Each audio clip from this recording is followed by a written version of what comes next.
남편과 30대 중반에 결혼했습니다. 요즘은 워낙 30대 넘어서 결혼한 사람들이 많은데 저 때만 해도 늦은 결혼이었거든요. 저는 남편과 중매로 만나 결혼했습니다. 그래서 부모님이 엄청 좋아하셨어요. 그래서 결혼하고 딸 둘 낳고 나름대로 잘 살고 있었죠. 남편은 직장을 다니다 그만두고 현재 사업을 하고 있고요. 제 남편에는 형이 2명이 있습니다. 한 명은 현재 미국에 거주하시고 나머지 한 명은 서울에 계시죠. 그리고 저희 부모님도 서울에 살고 있어요.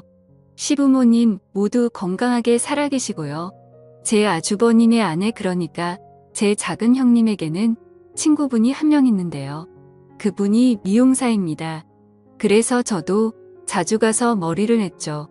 저희 집에서 그리 멀지 않은 동네에서 미용실을 하시는데 꽤 실력이 좋으시거든요. 그날도 염색을 하려고 미용실에 갔어요. 그런데 문이 잠겨 있더라고요. 잠시 외출했나 영업을 안 하나 생각이 들면서 내일 다시 와야 하는 고민이 들더라고요. 미용실 앞에서 10번 정도 고민하다가 내일 다시 오자 결정하고 집에 가려는데 화장실이 가고 싶더라고요. 미용실 상가 뒤쪽으로 가면 공용 화장실이 있거든요. 그래서 화장실 쪽으로 향했죠. 그런데 화장실 가는 길이 미용실 뒤편이에요. 머리 감는 공간이요. 그래서 머리 감는 공간 뒷문으로 나가면 바로 화장실이 나오거든요. 아무튼 화장실을 가려고 하는데 미용실 쪽에서 여자 신음소리가 나는 거예요. 이상하잖아요. 분명 문이 잠겨 있었는데요. 제가 살펴보니까 미용실 뒤쪽에 아주 작은 창문이 하나 있거든요. 환기할 수 있는 창문이요. 그 창문이 아주 살짝 열려 있더라고요. 그래서 까치발을 들고 그 창문으로 미용실 안을 들여다봤죠. 근데 작은 형님 친구분이 거기에서 웬 남자랑 그 짓을 하고 있는 게 아니겠어요. 머리 감는 그곳에서 남자랑 아주 난리가 났더라고요. 그 친구분은 당연히 유부녀예요. 아이도 하나 있고요. 그 아이를 실제로 본 적도 있어요. 기가 막히더라고요. 유부녀가 미용실 문 잠가놓고 웬 남자랑 그 짓을 하고 있으니까요. 근데 그 남자가 왠지 낯이 익었습니다. 그래서 아주 자세히 얼굴을 봤는데 아니 글쎄 저희 작은 아주버님이 아니겠어요? 그러니까 작은 아주버님이 와이프 친구랑 바람을 피우고 있는 장면을 제가 목격한 겁니다. 너무 놀라서 순간 저는 악하고 비명을 질렀어요. 저도 모르게 나온 소리라 당황했죠. 그런데 그 순간 작은 아주버님이 고개를 돌려서 창문 쪽을 바라보는 게 아니겠어요? 그 바람에 작은 아주버님이랑 눈이 마주쳤죠. 저는 눈이 마주치자마자 냅다 도망을 쳤습니다. 바로 택시를 타고 저희 집으로 갔죠. 한 10분 후에 작은 아주버님이 전화를 하시더라고요. 당연히 받지 않았습니다. 그런데 막 10번이 넘어가도록 전화를 하시더라고요. 당연히 다급하셨겠죠. 바람 피우는 모습을 제게 들키셨으니까요. 그래도 받지 않았습니다. 너무 떨리고 심장이 쿵쾅거려서 받을 수가 없더라고요.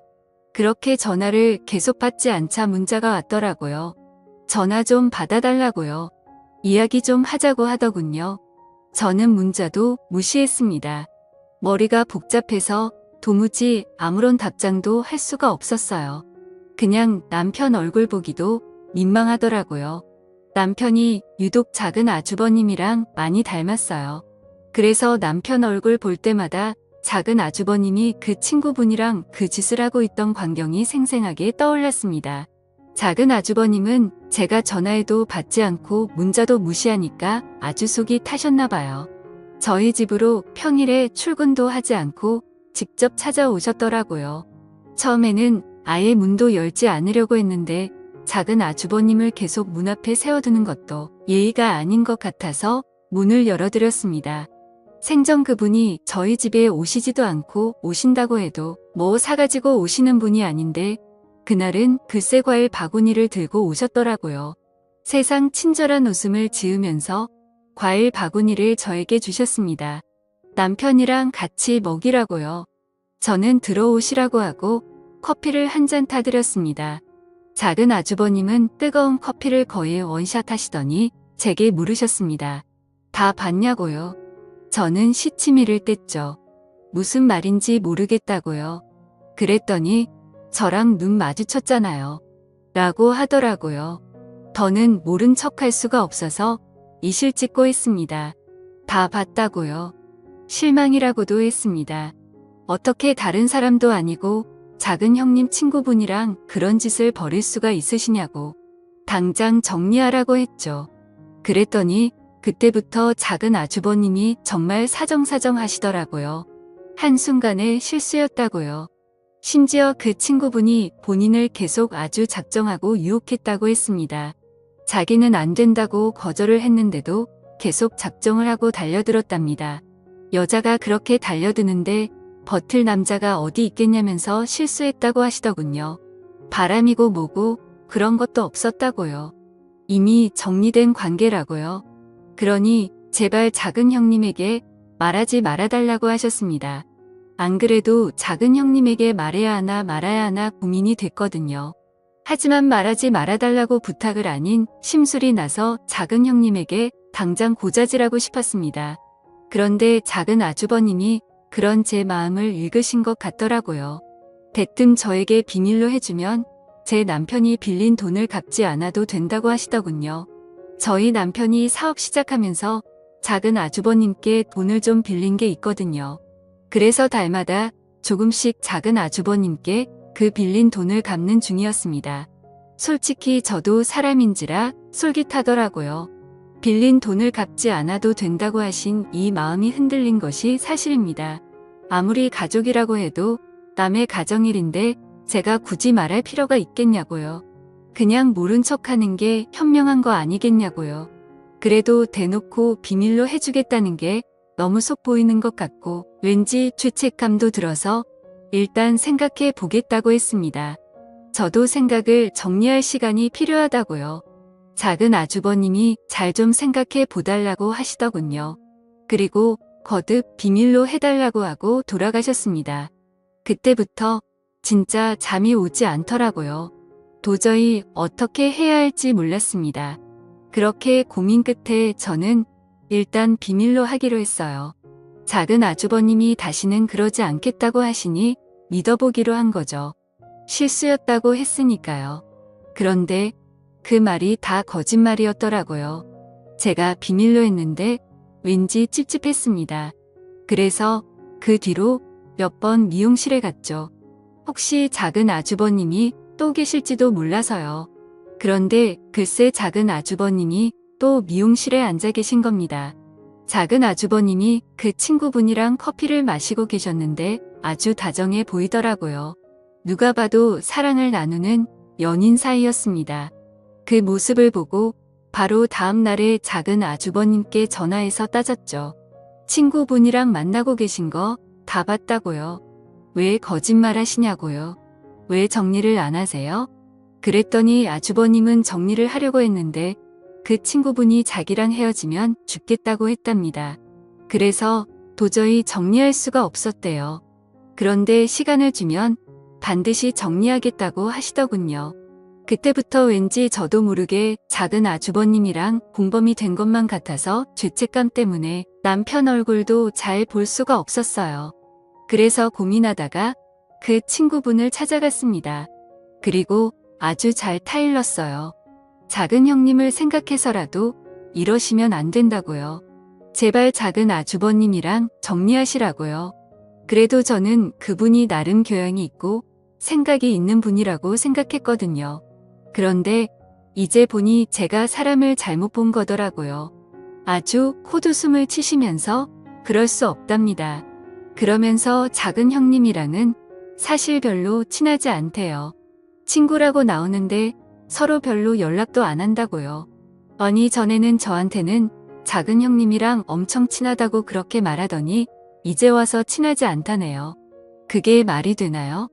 그래서 제가 유부녀 유부남이 이러면 안 되는 거 아니냐고 했더니 사랑하는데 그게 무슨 상관이냐 하더군요.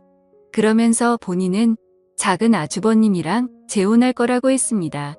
자기 남편에겐 이미 이혼하자고 말한 상태고 자기는 무서울 게 없대요. 작은 형님이 모든 사실을 알아도 무서울 게 없답니다. 상간녀 취급을 받아도 작은 아주버님만 있으면 상관이 없다고요. 작은 아주버님에게 아주 푹 빠진 것 같았죠. 저는 작은 아주버님께 확실히 정리하라고 했습니다. 그분은 헤어질 생각이 없어 보이고 작은 아주버님이랑 결혼을 하겠다고 하는데 그럼 안 된다고요. 하루빨리 정리하라고 했죠. 알겠다고 하더군요. 시간만 주면 정리하겠다고요. 그리고 나서 2주쯤인가 모르는 번호로 연락이 와서 받았더니 그 작은 형님 친구분이더라고요. 무슨 일이냐고 물었더니 만나자고 하셨습니다. 할 말이 있다고요. 그래서 미용실로 찾아갔더니 엉엉 울면서 작은 아주버님이 바람을 피운다고 하더라고요. 아니 이미 그 친구분이랑 바람을 피우고 있는 작은 아주버님이 또 무슨 바람을 피운다니? 제가 그게 대체 무슨 소리냐고 했더니 글쎄 작은 아주버님에게 또 다른 여자가 있답니다. 본인이 얼마 전에 알아냈다고요. 자기가 그 여자 누구냐고 따져 물으니까 알 거 없다고 하면서 헤어지자고 했습니다. 이미 다른 여자를 사랑하게 됐다면서요. 저를 붙잡고 엉엉 울면서 말하더라고요. 그런데 제가 듣다가 대체 그런 말을 왜 나한테 하는 거냐고 했더니 저보고 작은 아주버님 좀 설득해달래요. 그래서 뭘 설득하냐고 했더니 그 여자랑 헤어지라고 말을 해달랍니다. 기가 막히더군요. 본인도 바람을 피우는 주제에 누구 보고 헤어지라고 부탁을 해달라는 건지. 그래서 그런 건 내가 알아서 할 테니 신경 쓰지 말라고 했죠. 이제라도 정신 차리고 본인 가정에 충실하라고요. 그 후 집에 들어왔는데 기분이 좋지가 않더라고요. 그래서 작은 아주버님께 전화를 해서 제가 들은 부분을 모두 물었죠. 작은 아주버님은 사실이 아니라고 하더군요. 그 여자가 모두 꿈이 하는 말이라고요. 자기가 헤어지라고 해서 앙심을 품고 그런 거짓말을 한 거라고 하셨죠. 그런데 제가 느끼기엔 거짓말 같지는 않았거든요. 정말 슬퍼하면서 울었으니까요. 정말 진심으로 하는 말 같았습니다. 저는 작은 아주버님이 또 다른 여자와 바람을 피우고 있다고 확신했습니다. 이쯤 되니 모르는 척하는 것도 죄스럽겠더라고요. 그래서 남편에게 모두 말했습니다. 그동안 있었던 일을 전부 말했어요.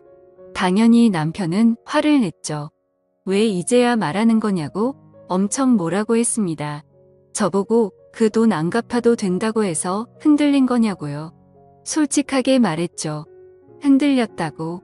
그래도 이제라도 정신 차리고 사실을 말하는 거라고요.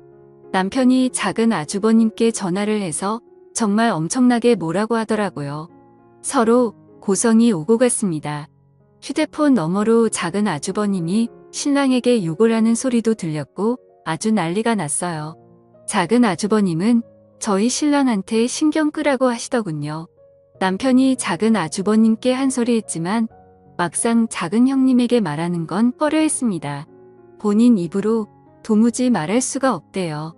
저도 마찬가지고요. 그래도 저는 역시 말해야 한다는 생각이 들었습니다. 만약 제가 작은 형님이었다면 저는 저에게 말해주기를 바랬을 테니까요. 저는 정말 어렵게 용기를 내서 작은 형님에게 말했습니다. 그동안 있었던 일 전부 숨기지 않고 말했죠. 작은 형님이 그동안 작은 아주버님이 외도를 감추고 있었던 걸 알면 저를 죽을 때까지 보지 않겠다고 하실지도 모르지만 있는 그대로 말씀드렸어요. 그런데 작은 형님은 이미 알고 계시더라고요. 친구분이랑 바람을 피운 것도 알고 계시고 다른 여자랑 바람이 난 것도 알고 있었어요. 심지어 다른 여자가 누구인지도 알고 있더라고요. 글쎄 회사 경례랍니다. 나이가 40대 초반이래요. 10살은 넘게 차이가 나는 여자랑 바람이 난 거죠. 더 기가 막힌 것은 바람이 이번이 처음이 아니라는 겁니다. 결혼 생활하면서 작은 아주버님이 엄청 많은 바람을 피웠다고 하더라고요. 그걸 알면서도 작은 형님은 지금까지 모른 척 눈 감아준 거였고요. 작은 형님은 저에게 조금 실망했다고 했지만 이제라도 말해줘서 고맙다고 하시면서 자기를 도와달라고 하셨습니다. 어떻게 도와주냐고 했더니 자기 계획을 말씀하시더라고요. 알고 보니 이미 작은 형님은 많은 부분을 계획하고 계셨죠. 일단 작은 아주버님이 작은 형님 이름으로 구매했던 아파트 2채를 모두 형님이 파셨대요. 작은 아주버님이 사업을 하면서 돈을 조금 모으셨거든요. 그런데 세금을 내야 하니까 작은 형님이 이름으로 아파트를 산 거죠. 그래서 작은 형님이 그 아파트를 몰래 판 거고요. 작은 형님은 작은 아주버님 몰래 이사를 하실 계획이었어요. 아무도 모르는 곳으로 몰래 떠나실 계획이었던 거죠. 그런데 그러려면 작은 아주버님이 오랫동안 집을 비우셔야 하는데 정말 작은 아주버님이 엄청난 짠돌이였거든요. 그래서 꼭 점심도 집에 가서 드세요. 웬만하면 외식도 잘 안 합니다. 기가 막힌 건 지금까지 수많은 여성들이랑 바람을 피워도 그 여자들이랑 여행 한 번 안 갔답니다. 평소에는 밥도 항상 집에 와서 먹고요. 저는 그런데도 어떻게 바람을 피울 수 있는지 신기하더라고요. 아무튼 그래서 작은 형님은 작은 아주버님이 오랫동안 집을 비울 신반이 있어야 한다고 하셨어요. 그동안 포장 이사를 불러서 이사를 해야 하니까요. 엄청난 계획을 저보고 도와달라고 하시더군요. 도와주면 지금까지 침묵했던 부분을 모두 용서해 주겠다고 하시면서요. 고민이 많이 되었습니다. 나중에 일을 제가 도와준 걸 작은 아주버님이 알게 되면 큰일이잖아요. 그런데 다른 한편으론 작은 형님을 도와드리고 싶더라고요. 같은 여자여서 도와드리고 싶었습니다. 그래서 남편 모르게 작은 형님을 도와드리려고 고민을 하다 남편을 이용했어요. 낚시를 좋아하거든요. 그래서 작은 아주버님 데리고 낚시를 다녀오라 했습니다. 남편이 고민하다가 그러겠다 하더군요. 물론 작은 아주버님이 처음에는 가지 않겠다고 하셨어요. 남편이랑은 평생 보고 싶지 않다고요. 그래서 반협박을 했죠. 우리 남편이랑 낚시 가서 화해하지 않으면 작은 형님에게 모든 사실을 말하겠다고요. 그렇게 말하는데 안 갈 수가 있나요? 가겠다고 하더라고요. 그래서 아무것도 모르는 남편은 작은 아주버님을 데리고 낚시를 갔습니다. 작은 아주버님이 저희 남편이랑 1박 2일로 낚시를 하는 사이 작은 형님은 이사를 했습니다. 포장 이사를 불러서 이사를 했죠. 아무도 모르는 곳으로요. 심지어 저에게도 알려주시지 않았어요. 나중에 어른이 되면 자리를 잡고 나면 알려주겠다고 하셨죠. 그렇게 작은 형님은 떠나셨습니다. 당연히 집안이 뒤집어졌죠. 작은 아주버님 입장에서는 얼마나 황당했겠어요. 낚시를 마치고 돌아왔는데 와이프가 짐을 모두 빼고 떠나버렸으니까요. 작은 형님에게 전화를 해봤는데 없는 번호라고 했답니다. 정말 증발해버린 거죠. 작은 아주버님이 저에게 전화해서 엄청 난리를 피우셨어요. 혹시 알고 있었냐고요? 저는 당연히 몰랐다고 했죠. 시치미를 떼면서 몰랐다고 했습니다. 어떻게 그런 일이 있을 수 있냐면서 놀라운 척했죠. 황당한 건 남편도 마찬가지였어요. 저보고 진짜 아무것도 몰랐냐고 하더라고요. 저는 당연히 모른다고 했고요. 나중에 작은 아주버님이 작은 형님이 아파트 2채를 판 사실도 알게 되셨어요. 남편 말로는 작은 아주버님이 오열을 했다고 하더라고요. 나라를 잃은 사람처럼 통곡을 했다대요. 작은 형님을 잡으려고 해도 어디로 갔는지도 모르고 번호도 모르니 잡을 수가 없다고요. 그리고 나서 한 달 후쯤인가 작은 형님이 저에게 전화를 하셨더라고요. 본인은 아주 잘 지낸다 했습니다. 현재 지방에 계시다고 했어요. 어디 지역인지는 말씀해주지 않으셨고요. 나중에 작은 아주버님이랑 정리가 되면 말씀해주겠다고 하셨죠. 저는 작은 아주버님이랑 연락은 해보셨냐고 여쭈었더니 하셨다고 하시더군요. 작은 아주버님이 아주 난리가 났었다대요. 도대체 어디냐고 했답니다. 본인 돈 가지고 오라고요. 작은 형님은 그냥 이렇게 살자고 했답니다. 굳이 이혼할 필요 없다고요. 각자 이렇게 떨어져서 각자 인생을 살자고요. 그렇게 하는 것이 더 편할 것 같긴 하겠더라고요. 차라리 이혼을 하는 게 낫지. 작은 아주버님이 절대로 안 된다고 돌아오라고 했지만 소용없었죠. 돌아갈 생각이었다면 애초에 작은 형님이 그런 계획을 세우지도 않았을 겁니다.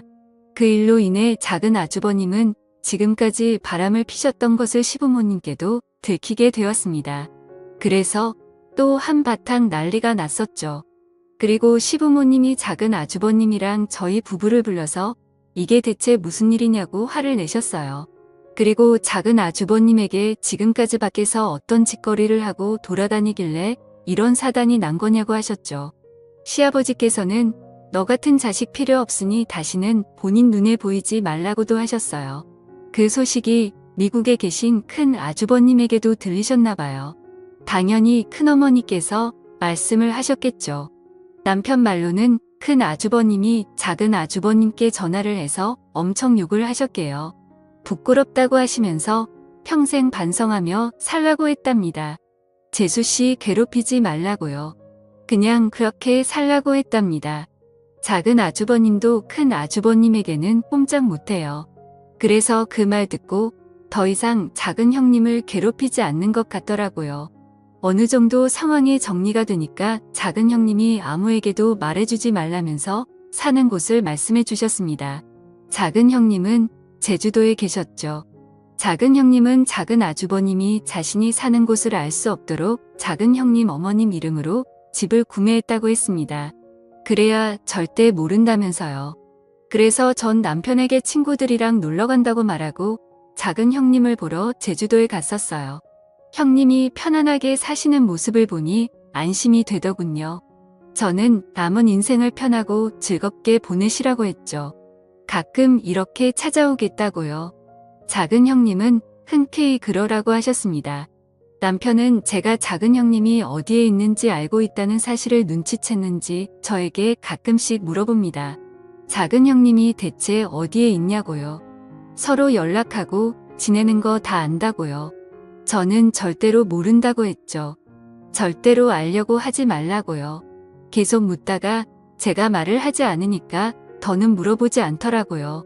돌이켜 생각해보면 후회되고 부끄럽습니다. 진작에 작은 형님에게 사실을 말하지 않은 부분이요. 그것만 생각하면 정말 얼굴이 화끈거려요. 작은 형님은 그럴 수 있다고 본인이었어도 말해주는 게 어려웠을 거라고 다 이해한다고 했지만 그럼에도 부끄러운 것은 사실이에요. 그나마 일이 이렇게 잘 끝나서 다행이죠. 제 이야기를 들어주셔서 감사합니다. 집안에 좋지 않은 일이라서 말을 꺼내는 게 조심스러웠어요. 제가 잘못한 부분도 있으니까요. 하지만 같은 여자로서 통쾌한 부분이어서 이렇게 익명으로 사연을 보내게 됐습니다.